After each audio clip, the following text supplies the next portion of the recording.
Give that a hand, please. I thought that was a perfect segue. And you know, it's interesting. It's from a Christian radio station I listen to.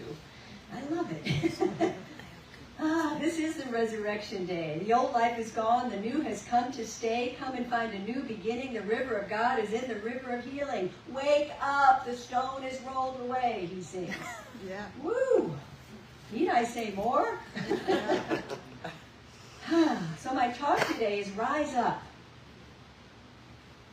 Today is Easter. And that might not mean anything to you if you didn't grow up in a Christian faith. But it is a holy day. And it's where Christians celebrate that resurrection of Jesus as their Savior and the resurrection of new life from seeming death. Did you know that Easter was made a lunar holiday? Pam, could you turn that off for me? And it is always the first Sunday after the full moon, after the spring equinox. Yay. Did you know that? And this is celebrated in knowing that life emerges once again from apparent death. Easter and spring are the time of planting. So no matter your religious preference, the magic of new beginnings becomes very evident in this season, with its symbols of bunnies, eggs, flowers, and new life. So the symbols of rabbits and eggs are because they represent the essence of fertility. The ancient people called this holiday Ostara, in honor of the Germanic goddess Oestre, the same word that gives us Easter, and estrogen. Go look that up. So today we're going to look at it, have a metaphysical interpretation of this auspicious occasion, and one that invites us each to embrace a spiritual meaning and principle behind the literal level of the story and find personal relevance. So are you ready to rise up? Yes. Say, I'm ready to rise. I'm ready to rise. What? I'm ready to rise. Tell your neighbor, I'm ready to rise. I'm ready to rise. I'm ready to rise. I'm ready to rise. Watch out. Ooh. Dr. Ernest Holmes, the founder of our philosophy of the science of mind, said Jesus was not the great exception, he was the great example. Yes. As the human gives way to the divine in all people, they become the Christ. We can step out of the tomb of uncertainty and into the light of the eternal day. Yes. So we're all on a journey toward the realization of our divine identity. We talk about that all the time here. And each step we take moves us toward the realization of that Christ nature within us and the divine truth of who we really are at the core of our being.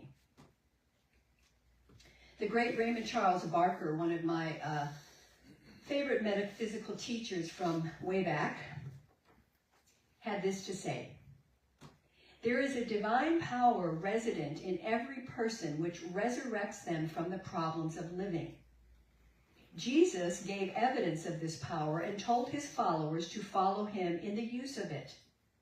Within you is this power claims your attention. It beckons you to accomplish greatly and not feel defeated. There will always be a stone on your pathway, which must be rolled away. And the power of God in you will accomplish this. Easter offers the opportunity to emerge from the problems of the present into greater freedom in the immediate future. No tomb of material problems can stop the individual who knows the divine as their true self and directs their mind aright. Resurrection is the action of God in us, bringing God forth from the tomb of our own errors of omission. Jesus exemplified the spiritual person and the spiritual person's ability to overcome the problems of this world. On Easter morning, Jesus proved that life is indestructible and love forever reigns. Within you on your pathway is the power to meet all that comes. You may be tried in the balances, but leaning on the inner mind, you will not be found wanting. Remember, Jesus was only 3 hours on the cross, and that is as long as any difficulty should enslave you. Whoa. Had you ever heard that before? I mean, think about it. How we hold on to things. And we've all had times when we're tempted to give up our resolve and fall into the upsets of the past, or to get tangled in the voices of doubt that are all around us, not wanting to face what it might take to move forward. Anybody? You don't have to raise your hand. And like Jesus, we've all faced betrayals. Yeah. Literal ones, and times when everything of comfort or meaning kind of fell away and we felt alone. And then by the grace and the power of renewal, we were lifted up and reborn at some new level.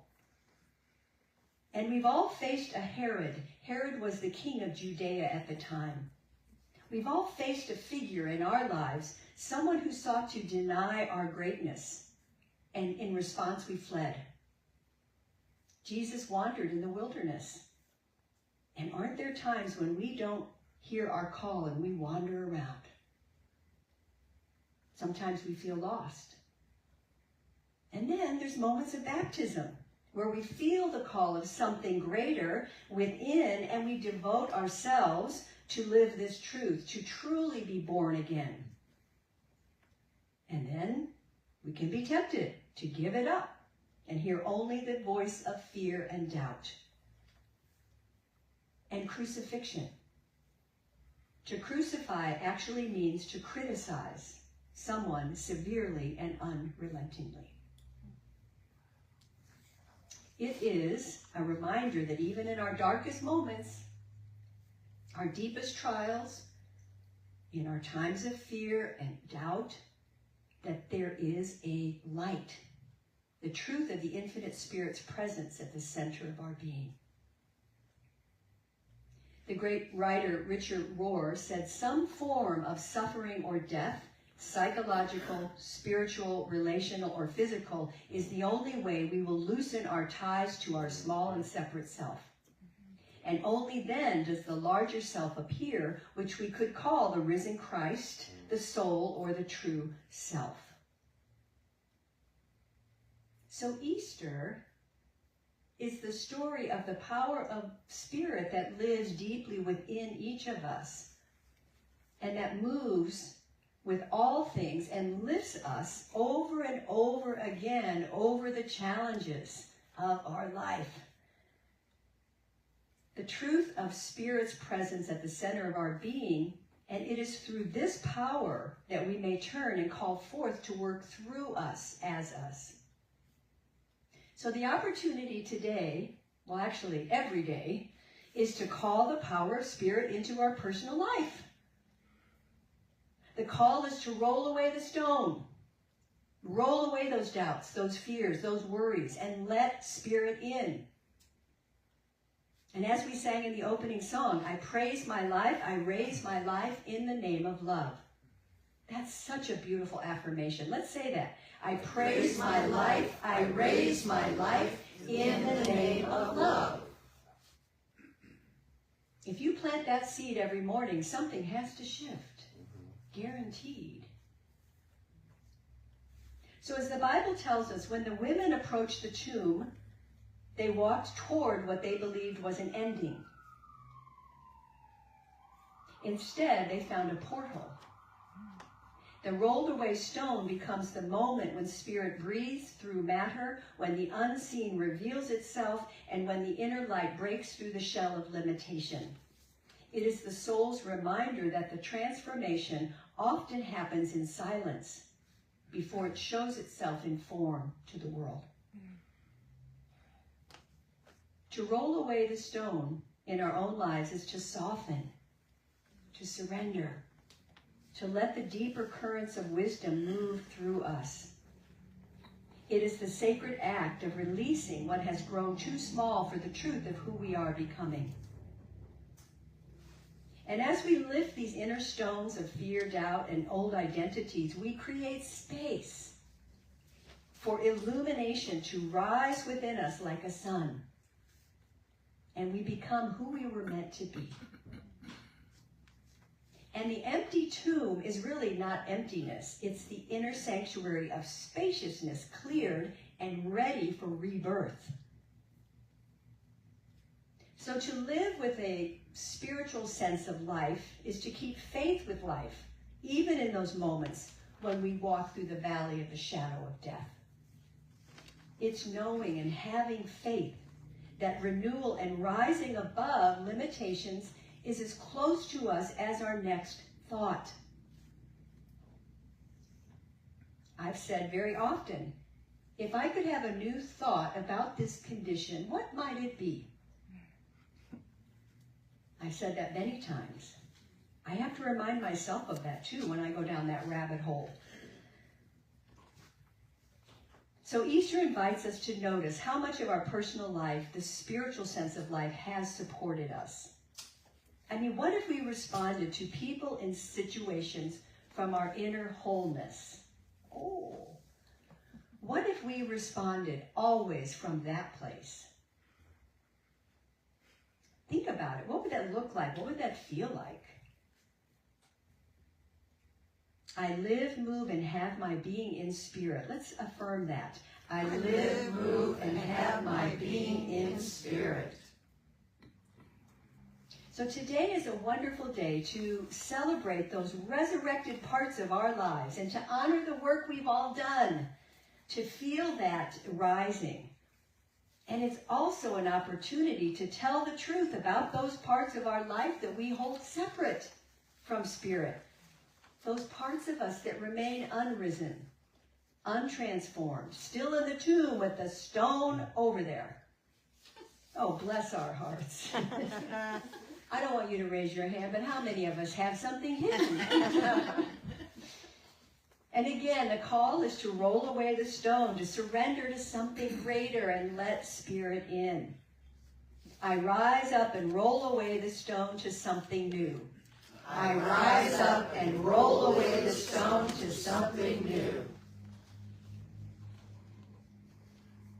And remember that surrendering it to the divine flow is not about giving up, being naive, or stopping your thinking and planning, but it's a peaceful inner opening that keeps the conduit of living water flowing to love. So rise up. We're being called to rise above conditions, circumstances, and whatever has made us feel contracted or small. And don't you think now is the time for humanity to rise up? Yes. To a higher way of thinking and being? Yes. And our souls know this. Rise up and be the light. I of myself can do nothing, but the divine within me doeth the work. That's one of my favorite biblical phrases. Rise above what and who you don't like. Not denying, but to know that you have a loving partner in spirit that is more powerful than any upset that you have. You've probably heard this before. I don't tell God how big my problems are. I tell my problems how big my God is. Oh my God. Right? Or whatever name you want to use. So as your spiritual director, I am here to walk with each of you through any challenge with absolute love and faith. And I trust that each of you will walk with me when I need it. Because we're here together in consciousness and heart to rise together. We're not leaving anybody behind. We're all going up. Are you with me? Yes.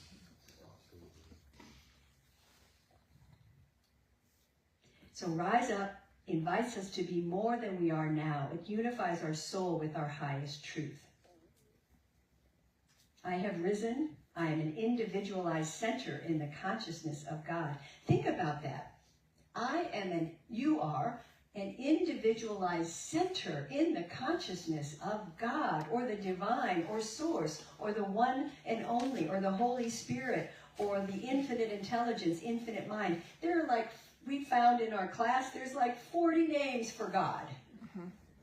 Whatever floats your boat, you say that. Because you got to connect to it. So let's take a moment to take that into a contemplative process. I invite you to again turn within. Take a nice deep breath. Feel your feet on Mother Earth. Grateful we are standing on this beautiful earth. And I invite you to gently bring to mind a difficulty that you are facing right now. A physical problem, financial issue, a relationship problem, just something that you're facing. And gently just hold it and accept it and bless it, just for a moment.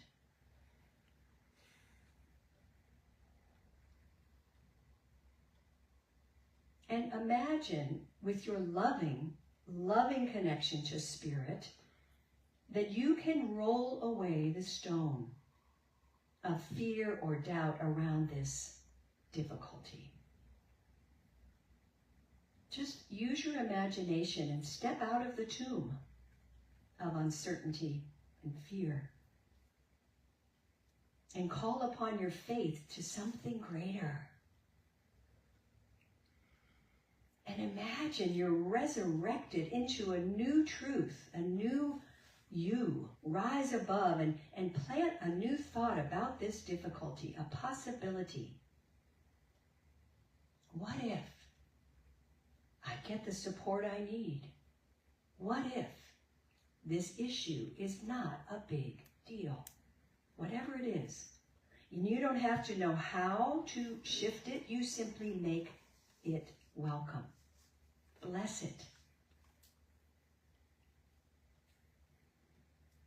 And breathe. And bring to mind a divine quality that you want to claim about this difficulty, this situation. What do you want to really claim? Wholeness, peace, love, wisdom. Just claim a divine quality. And let it saturate this situation. Just use your imagination. You can paint it, you can sing it, you can dance it. And know, really know that it is done. It is done unto you as you believe. Yes, good. It should make you smile, knowing that you have done your inner work. Happy resurrection. And so it is. So it is. So it is. And come back.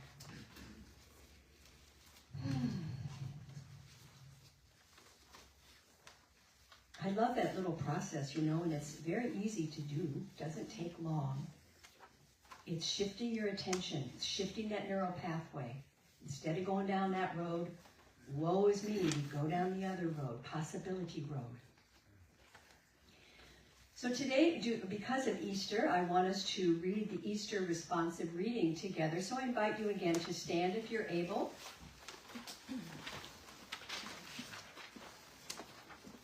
And I will read the leader, and you can read the response. The Christ consciousness within me is the true source of wisdom and spiritual power. Through the Christ Spirit within me, I am resurrected into a greater consciousness of wisdom and spiritual power. I am illumined and my way is made clear. My success is assured.